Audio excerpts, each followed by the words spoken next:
for the UNX News. Extraterrestrials, time anomalies, dimensions, remote viewing, UFOs, UAPs, and USOs, ghostly encounters, abductions, Bigfoot, and more. Your end of the week news source for everything unexplained. Here is your host for the UNX News Podcast, Margie K.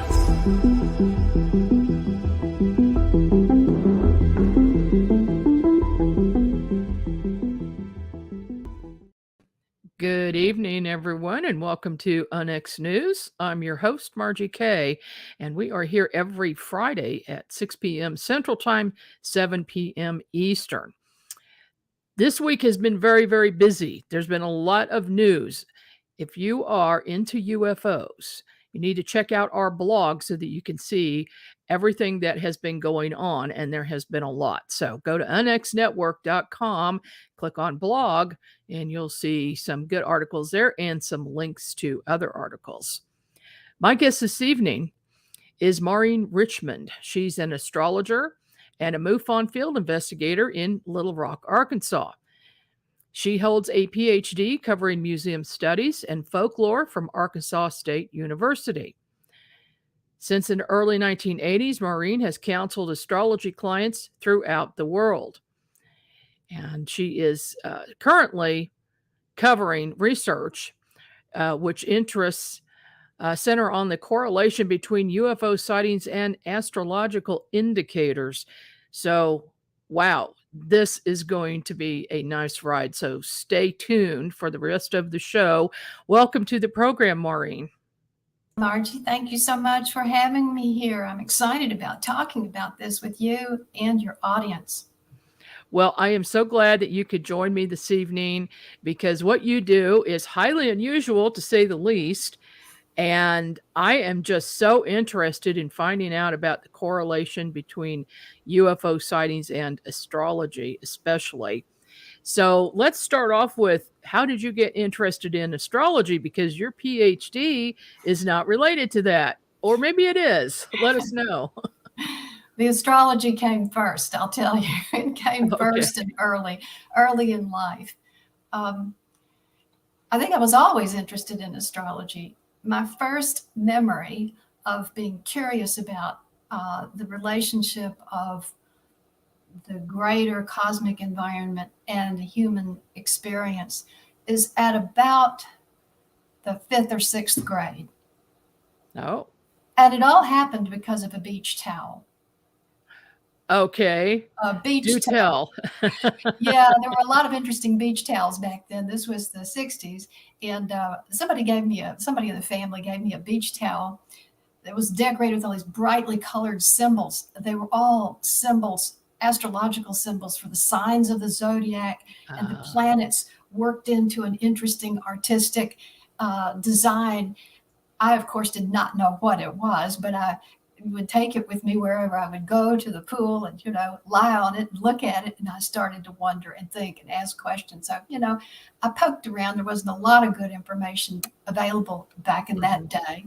But when I could, I got together enough that I was able to observe the sun signs of my schoolmates and correlate their points of view and their actions with the, imputed characteristics of the various signs. So that the Book of Life was my first instructor in astrology. So that was that started when I was in junior high school and high school. So it started, right away.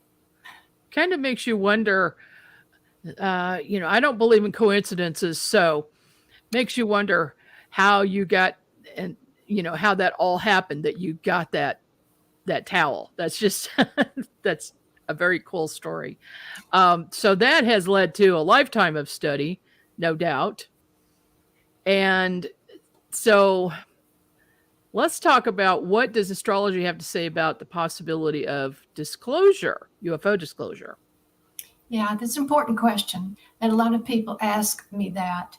And to answer that question, of course, we've got to put our thinking caps on and remember how long it is that humanity has had some kind of relationship with unknown craft and visitors from elsewhere. So we know from our study of UFO history that it goes back thousands of years. Yes. And if we're asking about how about disclosure now, at one level, it's important to think about very long-term cycles, not just recent developments astrologically or any kind of short cycle, because the development of humanity is on a very long timeline, in the hundreds of thousands and millions of years. But if we were to just confine ourselves to the modern portion of UFO history, we can get a grip on that more easily from the astrological indicators. And there we'd be thinking about things like the age of Aquarius, or the astrological age, which lasts in the vicinity of 2,600 years. The ages, the astrological ages, are measured by a fairly complex means. There is a means of measurement. It involves the line of sight from the Earth to the sun at the time of the spring equinox. The line of sight. Well, of course, we can't really look at that line of sight. We have to look in the opposite direction and use the stars behind us to deduce what's on the other side. We've been observing the sky for so long that we can do that. So that line of sight is imaginary and mathematical, but that line of sight points from the Earth to the sun to the stars behind it. And depending on where you think the boundary is between the constellation Pisces and the constellation Aquarius, determines when that age of Aquarius begins. Does that make sense? It does. What age are we in right now? That's the big question. Precisely. That boundary line between the constellation Pisces and Aquarius is a contested matter, even amongst astronomers. There have been numerous mappings of the sky and the constellations proposed over the period of time that humanity's been regularizing and creating method for doing that. So some people say that equinoctial axis is lined up with the very last portion of Pisces. Some say it's already lined up with the earliest western portion of the constellation Aquarius. So that's the big question these days. Really, where is it and what age are we in? But I can tell you this, the age of Aquarius really fits with the whole theme of space travel and communication with other civilizations, more so than Pisces does. Really? So, yes, exactly. The sign of Aquarius is ruled in modern astrology by the planet Uranus, which was discovered in the late 1700s, and it was connected with the scientific revolution, the coming of all forms of modern technology. So over the course of time, Uranus in modern astrology has become associated with every kind of modern technology you can think of, including technology for travel and for communication. So that would be, of course, the automobile, and then the airplane, and then space travel. And in the field of communication, of course, it was the telegraph, and then the telephone, and then wireless communication, and then the internet. So that's what the planetary ruler, or representative of the sign of Aquarius represents. And Aquarius itself has to do with that expansion of consciousness into a universal sense of community and connection that's based on mental telepathy. Telepathy is one of the characteristics associated with the sign of Aquarius. You've all seen the glyph for Aquarius, right? The waves. How it goes, or sometimes it's symbolized that way with the sharp edge. Aquarius. Sure. Yeah. Well, one of the interpretations of that is that energies of the mind, or the Ah, of consciousness energy going out into the universe or to another mind. So the whole notion of mental communication, mind to mind communication, and the subtle energies of the universe, the unseen, electromagnetic, and the whole spectrum of energies that we don't see, the radio frequency, the gamma rays, all that stuff, that's connected to this waveform.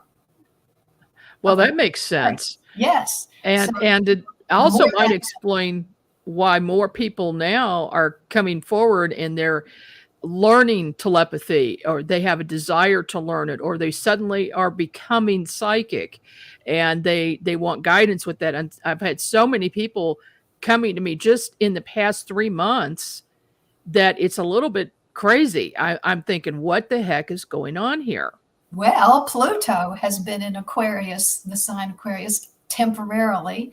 Um, and that's a whole story that we need to look into. But yes, Pluto is the farthest out planet in the solar system, and astrologers do accept it as a planet. Mm-hmm. And it takes about roughly 250 years, actually, it's 248 years to go around the entire solar system, and hence through the whole zodiac. It's got a very elliptical orbit, and that causes it to go quickly through certain signs of the zodiac and much more slowly through other signs of the zodiac. And so it has a variable rate of speed as measured through the zodiac. It's been in Capricorn since 2008. This late March, which would be close on to the beginning of the period of time you're talking about, Pluto entered Aquarius, where it will stay temporarily for about 3 months or so through mid-June. And then it goes into retrograde motion, which is something else we need to talk about. But it's in Pluto temporarily for a few months this year, and will go into the sign of Aquarius and stay there for a very long period of time in late November 2024, and stay there about 18 years. So not only do we have the age of Aquarius possibly dawning as a result of the migration of the vernal equinox point that we talked about earlier, we have Pluto moving into Aquarius. So there are a couple of factors that could push trends in the direction that we're talking about, exactly towards telepathic communication, towards an understanding that we are citizens of a much greater community, not only in the solar system, but in the galaxy. That would be the region that Aquarius connects us with, the galaxy.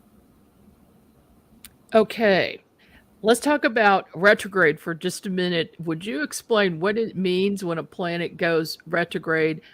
For instance, when Mercury goes retrograde, everything goes wonky. Computers don't work, communications don't work. Everything just seems to go wrong. Why is that? I think, well, that's a deep metaphysical question, but let's deal with what the mechanics of retrograde Mercury are before we probe that far. So, retrogradation is a normal phenomenon in the solar system, and it results from the concentric arrangement of the orbits in the solar system. We've got the sun at the center, and then Mercury orbit, and then Venus and Earth, and Mars and Jupiter and Saturn, Uranus, Neptune, Pluto, and we're all going around the sun at the same time. Retrogradation is purely a matter of perspective. No planets ever stop, turn around, and go back the other way. It's just a matter of perspective. So, as one planet is moving in regard to another, a line of sight at one point connects it up with one point in space behind it. And then when that perspective changes, it can make it appear that planet is located at an earlier point and continue on until the arrangement changes, and then it resumes its natural, normal appearance of forward motion. Mercury has that appearance to us from Earth 3 times every year for about 3 weeks. And Mercury, yes. Now, so on a little deeper to your metaphysical question, why does that disturb humanity? Why does that disturb electronics? Why does that disturb procedures, plans, thinking? I think it's because of an energetic relationship that we have, or a relationship that we have at the level of energies with our surrounding cosmic environment, with our surrounding solar systemic environment. It's a nature of energy. So something in that changed perspective, in that changed relationship, is a different vibrational level that is actually disturbing to not only human nature, but to inanimate things, because it changes somehow the flow of the energies. Mercury traditionally in astrology rules or symbolizes the communication process. That comes from Greek mythology. The equivalent Greek divine figure was Hermes or Hermes, Mm-hmm. the messenger of the gods, who shuttled in between the Olympians high on the mountain in the divine world and humans on earth. You've seen the portrayal of Mercury many times. He's got the cap with the wings on it. He's got the caduceus with the wings on it. He's got the sandals with the wings on it. He's all about flying, motion, communication, transportation, getting ideas from one place to another. And so, that's what that archetype connects with inside of us, is that whole process. And when we have an energetic shift on that, you can observe it for yourself independently. You do not need to take my word for it or Margie's word for it. You can find out for yourself when Mercury is retrograde and do yourself a little scientific experiment and see if it's so. I've been doing it for about 45 years, and it looks to me like it is definitely so. That's just fascinating. We've got a question from the chat. I'm assuming that a lot of astrology charts were created in the past. How does the passing of time affect modern astrology? Well, that's a great question. A lot of astrology, yes, absolutely. The calculation of individual birth charts or charts for events began in about, I think that was about 500 BCE, if I remember correctly. Certainly by that time, there were forms of astrology before that, but individual chart casting for persons and events began, yes, way back, and included only the 7 visible celestial bodies. That would be the Sun, Moon, Mercury, Venus, Mars, Jupiter, and Saturn, the celestial bodies that are visible by the naked eye. Placing those bodies in the astrological signs was, of course, a major impediment back in the day, back at 500 BCE, though certain reference materials did exist for that. Today we call them an ephemeris, or the ephemeridae, plural ephemeridae. There were ephemeridae on clay tablets back in the day when Sumerian and Babylonian astrologers were pursuing an understanding of the connection between the sky and human affairs. So today we use 10 celestial bodies, so the 7 that I just named, plus Uranus, Neptune, and Pluto, and the information is either on paper in very rigorously calculated planetary routines, or you get it through your software or from a website. So it's changed a lot, and the accuracy is stunning at this point. Would it be safe to say that astrologers have kept Pluto as a planet versus the astronomers who discarded it? Absolutely. We kept Pluto as a fundamental archetype. That's the difference. And Okay. all of these astrological archetypes, they're all drawn from Greek mythology.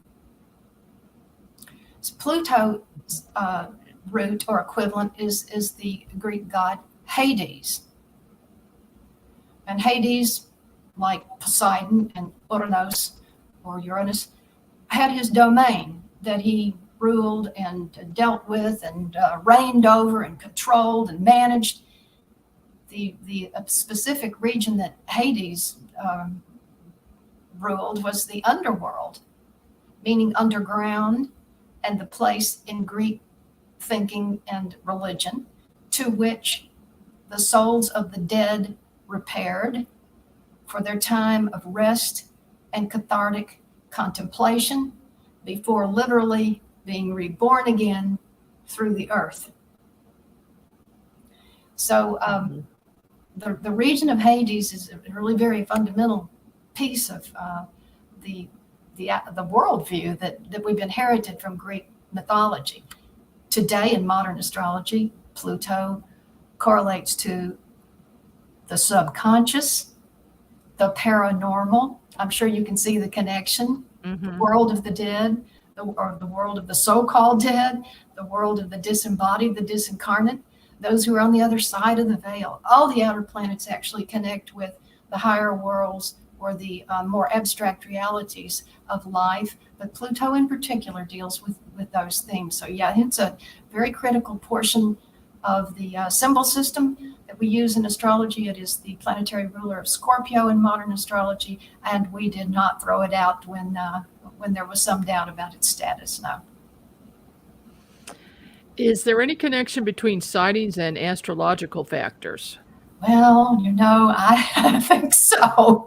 I've been studying that intensively for the last 3 months or so. I've collected about 130 cases. There are thousands and thousands of excellent sighting cases, but I've collected about 130 that I wanted to work with, partially because they had specific dates on which they occurred. There were good descriptions of what occurred. And in many cases, the situation was observed by more than one person, maybe even 60, 100, thousands people, whatever, so there's not a lot of question about whether or not it occurred. And in doing that, yes, I found some really absolutely astounding things. But I should say, before I launch into that my thinking on this was really facilitated by the Costa and Costa statistical collection. You know what I'm talking about? Oh, yeah, absolutely. I've got the books. They did an amazing job. Yes. So I happen to have access to the one for our state, which is Arkansas, or my state, which is Arkansas. But in the front of, I believe, each one of those state compendiums, there are a couple of graphs that deal with the overall sighting stats for the entire United States. And I think it was from 1940 to 2020, if I recall correctly, or something like that. It's for a good long period of time. And the Costas went to the extra trouble of displaying that for us graphically so that we can see the variation in the numbers of reports that came in during those years. And it was very obvious to me the minute I looked at it that there was something going on astrologically, because there was a big discernible peak in the years 1965 to 1970. I knew right away that was significant astrologically. There was another standout peak in the period 1988-1990. That's significant astrologically. I'll tell you why in a minute. And then there was another one in the period 2012 through 2015. Well, it just happens to be that those periods of time constitute the absolute most significant collective astrological factors that we have had happening, since the mid 20th century. Oh my goodness! Yes, in the mid 1960s was the Uranus-Pluto conjunction. That means the two bodies are seen from the Earth as though they were lined up, right together. Not out far apart, but boom, right together. In the case of Uranus and Pluto, that happens about once every 130 years. It's a relatively rare occurrence. And at last, once it gets in that relationship, it kind of stays there for a period of time before the faster moving body moves on, and it no longer has that what we call the conjunction 0 degrees separation in the zodiac. No longer has that effect. Well, as long as that effect was there, we had extraordinary developments on our planet. It was the period of time of the civil rights movement. There were riots that preceded that. It was a very volatile upheaval of a time. There were cultural revolution, new kinds of music. Of course, it was a rapid development of space technology and the space program, and also vastly intensified and increased number of sightings. And that was during the Uranus-Pluto conjunction of the mid-1960s. That lasted a couple of years with great intensity. Okay, Maureen, we're Yep. up on a break. Okay. So hold that thought. We'll be back right after this, and we'll hear the rest of the story. 2 more to hear. Don't go away. We'll be right back. Are you thinking about purchasing a wood-fired heating or cooking appliance but don't know where to start? The new book, Wood-Fired Heating and Cooking, will guide you through the process and make the decision much easier. Find out about wood stoves, wood-burning fireplace inserts, masonry heaters, cook stoves, brick ovens, and more. Learn about operation and maintenance, buying and storing wood, even how to make your own charcoal.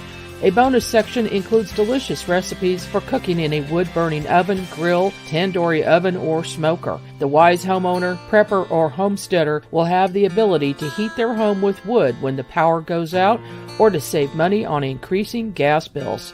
Wood-fired heating and cooking is available at Amazon. Visit www.woodfiredpub.com for more information. That's woodfiredpub.com.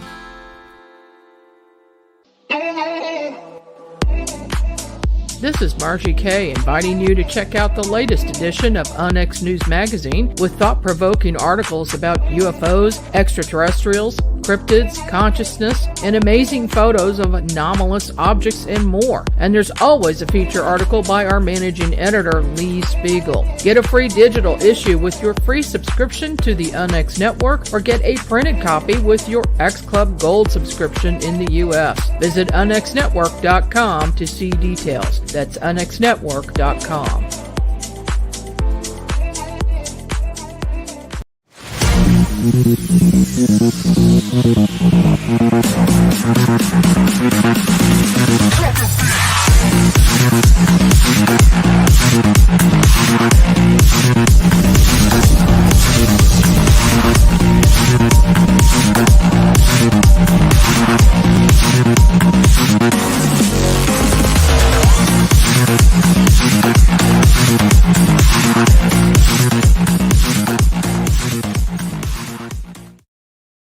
And we're back. This is Onyx News. I'm your host, Margie Kay, and I'm speaking this evening with Maureen Richmond. And Maureen is an astrologer. And boy, I've got a million questions for you, but I've got to get to this one. What astrological... Oh, wait. Let me finish. Let you finish your point that you were working on earlier before the break. Go ahead. Right. Astrologers think of these major planetary conjunctions as intensive activation of human consciousness. And the conjunctions that involve the outer planets, like was the case in the mid-1960s when Uranus and Pluto were together as perceived from the Earth and the zodiac, really stood for a breakthrough in consciousness, a disruption of previous norms, and the like cracking an egg allows, or a membrane or a shell allows the being inside to see what is out there and the greater reality. It was kind of like that. So something similar happened in 1988 through 1990, which was the next discernible spike in the Costa data. And I should say that the Costas assemble their data from several different sources, and is it absolutely a representation of all? No, it's incomplete. We know that, but it's something to work with. It's a good start. I think they did a fantastic service to the UFO community by collecting and displaying that data. So yes. in the late 80s, 1988 and 1989, the outer planets were again involved. It was Uranus and Neptune, but by conjunction with Saturn. Saturn made a conjunction to Uranus in 1988. It does that about once every 45 years. And Saturn made a conjunction to Neptune in 89. It does that about every 36 years. The only reason that it could make a conjunction to one and then the other in a 2-year period is the fact that Uranus and Neptune themselves were coming together and approaching a conjunction in the zodiac, which they would form in 92 and 93, which was a very critical period also for UFOs and UFO sightings. I just heard, who's your guest for June 8, Margie? Do you remember? June 8 for For you, MUFON? yes. The author that's done all the 28 books. I just heard him talking this morning. I can't seem to think of his name. Anyway, that was a period of time. Preston Dennett. Yes. He identified that period as critical in his own process. Oh. That was a period of the Uranus-Neptune conjunction in 1992 and 93, which is an event that happens only 172 years, every 172 years, so very rare. That wasn't represented so clearly in the Costa literature, but it was represented in the author's life that we were just talking about. Now, their next peak that really did stand out was the 2012-2015, and that was also important in regard to the outer planets Uranus and Pluto, because whereas they had been together in 1965, the faster moving body, which is Uranus, had moved far enough in its orbit to be exactly 90 degrees distant in the circle of the zodiac from Pluto. We call that a transiting square of Uranus to Pluto. And that happens twice every 130 year Uranus-Pluto cycle. So, once every 60 some odd years. It's not screamingly rare, but it's important. And that was another spike in the recorded UFO sightings, or the recording. Yeah, I was right in the middle of it during that time, and we had just an enormous number of sightings. They practically doubled in Missouri, where I am. And so, yeah, what is the cause, though? That's the question underlying all of astrology, really. But I want to say before we go on that Uranus-Pluto square was very unusual. It persisted. It stayed within the 90-degree arc for about 4 years. That's really unusual. And it stayed there, and it kept sounding, whatever its vibratory nature is, it kept sounding it. Remember, this is something that's happening in the solar system, but seen from our perspective. If we were on another planet, it would be a different thing altogether. So it's a timing mechanism that's unique to Earth's experience, in the experience of beings on the Earth. In other words, it's aimed at Earth. And what is it that is being aimed? Well, it's an energetic condition. All of astrology is based on measurement of arcs in a circle, measurement of arcs within a circle. And those fundamental measurements have been created by the originators of astrology, whoever they were, on the basis of sacred geometry. Basic geometrical figures that define processes of life. That's what astrology is based on. The circle itself, signifying wholeness, unity, indivisibility, even infinity. The division of the circle into two, the 180-degree relationship, indicating polarity or duality. The division of the circle by 3, the trine. The division of the circle by 4, the square. The division of the circle by 6, the sextile. You can also divide it by 5 and 7 and 9 and come up with some other increments that are important. But over the course of study of astrology, or the period of time that it's been studied, it has been discovered that the 0-degree separation, the 90-degree separation, and the 180-degree separation of bodies within the circle are the critical things that really generate trends and happenings in human affairs and on our planet. So that's what we've discovered. So that's division by no division, 1, and division by 2, which gives you the 180-degree or opposition aspect, and division by 4, which gives you 4 90-degree arcs and the square relationship. It's all based on sacred geometry, in other words, need I say. That's where it's coming from. So why does sacred geometry work? Well, there's an answer. The answer is because, are you ready? I'm ready. Cosmic mind communicates through number. And geometry is the physical embodiment of number. That makes sense. Absolutely. Carl Jung, the great depth psychologist in the mid-20th century, wrote quite a bit about this, not about astrology per se, although he was quite aware of it and was enthusiastic about it, but he wrote about number as an archetype in the divine creative process. Mm-hmm. And he said that he found it and discovered it in the dreams of his patients. That number reproduced itself in all kinds of ways, specific numbers that for some reason needed to be communicated to that individual or become more present in that individual for their process of becoming whole. That's where Jung discovered it. Other people discover it in studying classic works of art. It's in geometry. It's in flowers. It's in plant growth, you know? It's in music. In music, yes. Yeah. Yeah. So yeah, it's everywhere. Yeah. And so that's your answer as far as I know it.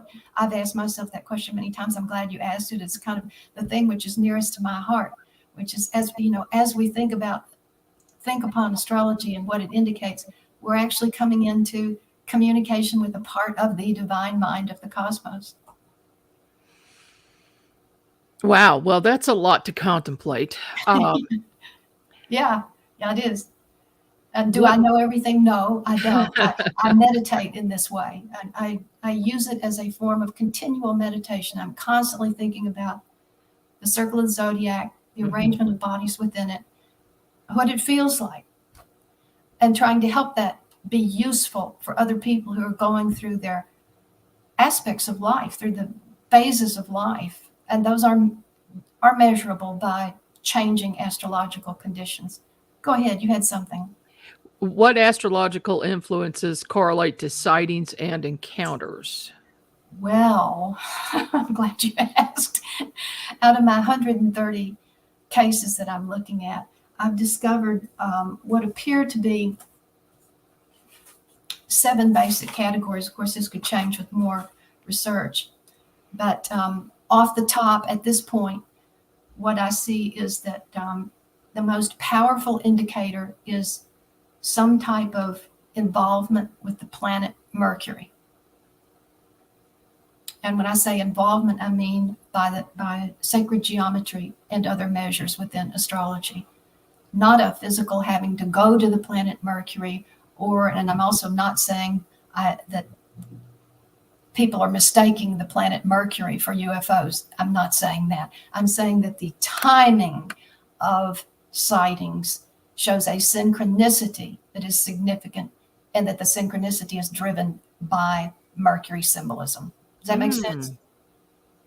Interesting. Yes. So in my sample of 130, 59 situations occurred, and these were sightings and encounters of various degrees of intensity. 59 of those involved specific Mercury influence. Mercury conjunct, opposite, or square another celestial body. Mercury making a retrograde station or a direct station. That means apparent 0-degree motion in the zodiac. And Mercury retrograde. So that's the biggest category right now. So Mercury, whatever Mercury is doing, like when it makes a conjunction to a planet, it's going to do that tomorrow. Let's see, we're recording on Saturday, June 2. Tomorrow, Mercury will be conjunct Uranus. Okay, yeah. Argument if you allow it a little bit of orb, it's there now. Oh boy. So I guess we better get ready for more sightings. I hope so. That's my prejudice. just to prove your point,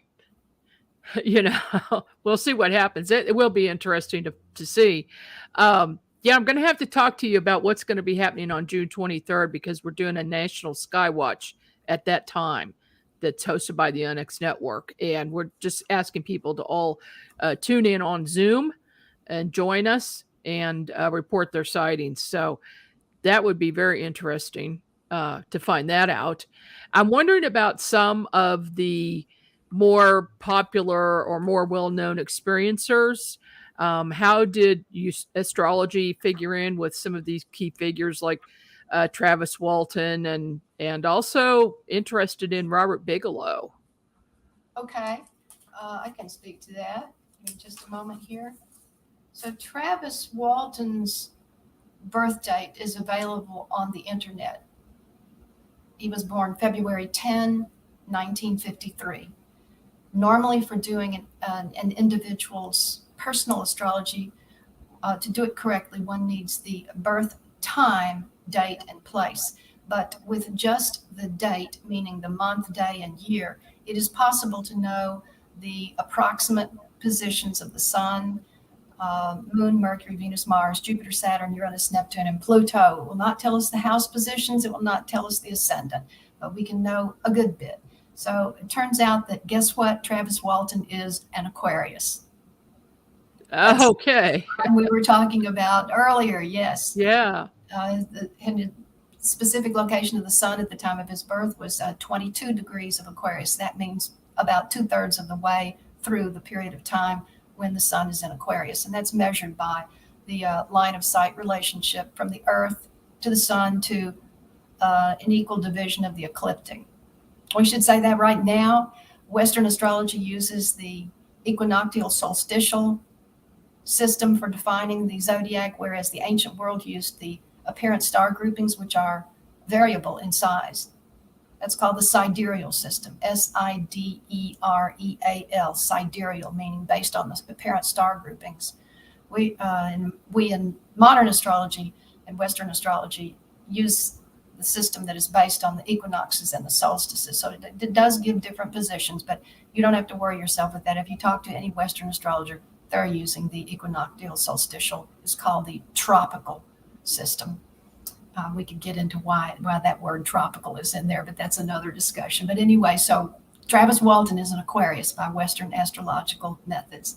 And his sun is at 22 Aquarius, precisely opposite the planet Pluto at 22 Leo. That's a very powerful influence in an individual's astrology, and not everybody has it. What does it say? Well, it goes back to those Pluto themes that we were talking about earlier. Do you remember? Hades, the underworld, the paranormal, life and death, the continuity of psychic consciousness after death on the other side of the veil. See any connections to Travis Walton's life? Oh, yeah, absolutely. Yeah. He faced what was, it was a near-death experience for him to be abducted, wasn't it? Oh, sure. If it wasn't a death experience in total. Or death or brought back to light. Yes, a death and rebirth. So he knows that archetype from the inside. Yeah, and at the time of the November 5, 1975 event in the National Forest near Snowflake, Arizona, there were some definite astrological activations to his placements. For example, Mars at that time was precisely square his own natal Mars position, and Jupiter was precisely square his own Uranus position. Are those kind of things predictable? Yes, they are, quite easily.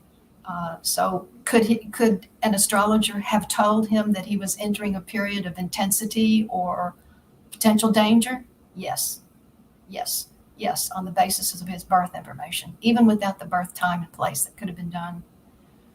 Would it have been well if he had been initiated in astrology? Who knows? We wouldn't have his story if he had saved himself from that. But so true. His charts, his astrology is very interesting. I know we've got to pay attention to time, though. So you said you wanted to also talk about Robert Bigelow, right? Yes. Yeah. Why does he have such an interest in this subject? That'd be interesting to know what his chart says. Well, guess what? His Mercury is retrograde. Uh-huh. Yeah. He was Okay. born May 12, 1944. People with Mercury retrograde tend to see things a little bit differently from their surroundings, or see things or think about things in a different way from their compatriots. Sun sign Taurus. Sun is located at 22 degrees Taurus, and he has Mercury at 7 degrees of Taurus retrograde, and Venus also at 10 degrees of Taurus. We call that a difference between 7 and 10 an allowable orb, or meaning difference or divergence in astrology. So he has Venus conjunct retrograde Mercury in the sign of Taurus. Taurus is a sign associated with assets, money, Ah, possessions, valuables, resources. So there we have yeah. it. But his interest in the paranormal, I think, comes from the fact that those two positions we're talking about now, Mercury and Venus in early Taurus, are precisely square his what? Pluto at 7 degrees of Leo. The tightest part of that is retrograde Mercury at 7 Taurus, precisely square Pluto at 7 Leo. Interestingly, Robert Bigelow happens to represent the two main themes that we've talked about tonight: retrograde Mercury and the Pluto archetype. Oh my. Seeing some key factors here that are involved. What about Stephen Greer? What do you know about his event on June 10th, which was aiming towards disclosure? Well, here we go. Stephen Greer's chart or astrology is very interesting. I do have his birth date, which is wherever it went, June 28, 1955, I believe. June 28, 1955. Yes, that's correct. June 28, 1955. He's a sun sign Cancer. And what stands out about his chart is that his Mars is at 22 Cancer, with Uranus nearby at 27 Cancer, both square Neptune at 25 Libra. So he has Mars involved with the Uranus-Neptune square. And he's got Jupiter at 3 degrees of Leo. You know, Leo is a sign of dynamic, outgoing output and confidence and leadership. Mm-hmm. So he comes by his position quite naturally, according to the astrological indications. But as for the June 10, 12 period, I personally don't find any momentous astrological indicators for that period of time. That's not to say that his effort will not bear fruit. Probably not right at that time. The moon will be in its waning phase. In other words, the energies of nature are winding down. They wind up in the waxing phase up to full moon, and then they wind down after that. It affects everybody: attitudes, point of view, pacing of events, and so forth. So the event occurs in old moon. So by astrological indications, what that means is that it's got more to do with wrapping up loose ends than starting new projects. So we'll see that. But here's the really important thing to keep your eyes on. When Pluto goes into Aquarius in the next few years, it's going to move into a precise opposition to Stephen Greer's Jupiter, that part of his chart that has to do with his power to articulate before a crowd or a group and to sway opinions and act as a leader. Is going to precisely emphasize that in the years 2025 and 2026. So even if we don't see anything dramatic this June 10 through 12 in regard to the Greer disclosure project or efforts, that doesn't mean it isn't coming, because he's got some big action. Yes. There's a mild positive glow around June 10, 12. There is a Mercury-Pluto trine. It's not a real powerful kind of pulse that makes, that jolts things into happening. It really It's kind of a more relaxed, easygoing, understanding situation where people do communicate well and connect with each other well. And, that could help a lot of things. And conceivably, telepathic connection with the beyond could occur as well. But I think the big drama, the big impact is yet to come. And I think it fits in with Pluto and Aquarius, which is going to be in the mix from 2025 for 18 years. We'll get another little blast of it briefly in 2024, kind of like we did this year. And then it retrogrades to Capricorn again. And it's not until the very end of 2024 and the beginning of 2025 that Pluto gets into Aquarius and stays there. And right away, it's going to start really activating the Greer placements. Okay. I guess we have a prediction here, so we'll keep an eye out for that and see what happens. It wouldn't surprise me at all. We've got a question from the chat. Do you feel there's a relationship between experiencers and the type of abduction experiences these individuals had? I guess in relation to astrology? Is there a relationship between experiencers and the type of experiences? Yes, I think the answer to that from an astrological standpoint is inevitably, absolutely. Let's take the Travis Walton thing for an example. So Pluto is not a tame kind of energy.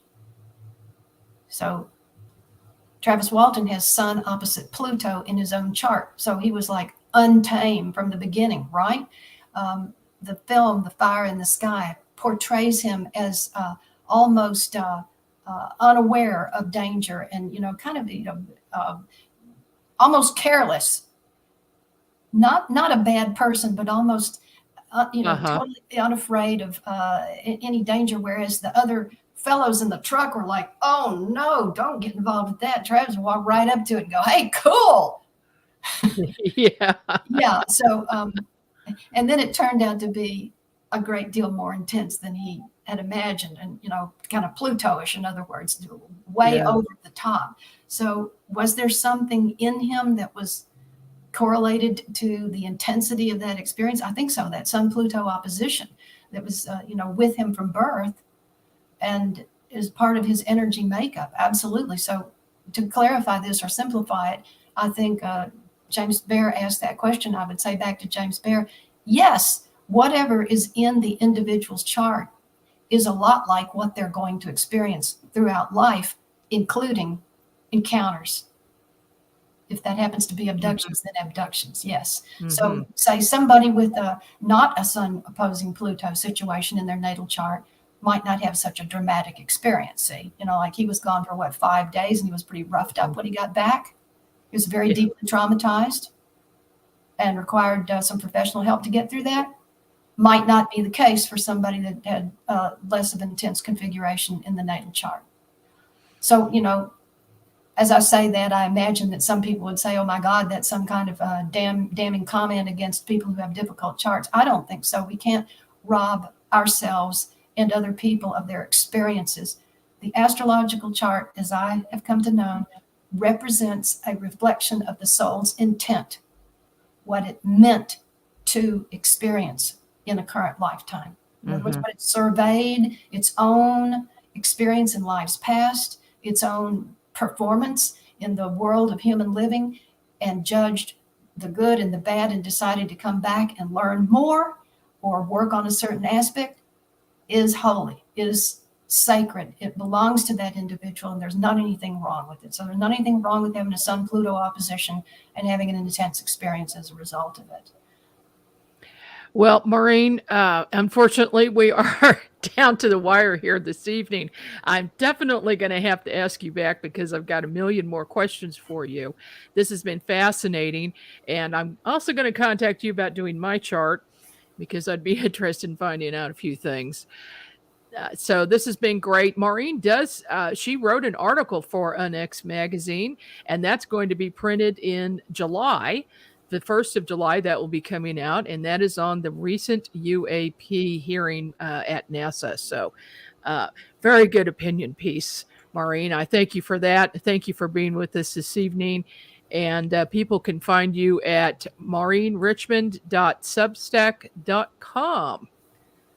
All Absolutely. right. Absolutely. Thank you, Margie. You're doing a wonderful service for the spiritual community worldwide and the ufological community as well. I'm just so happy to know you, and thank you for letting me come here and share. I appreciate it. Well, you're doing great work. I thank you so much, and we will definitely be in touch. This is Margie K with Onyx News, and I'll see you here again next week.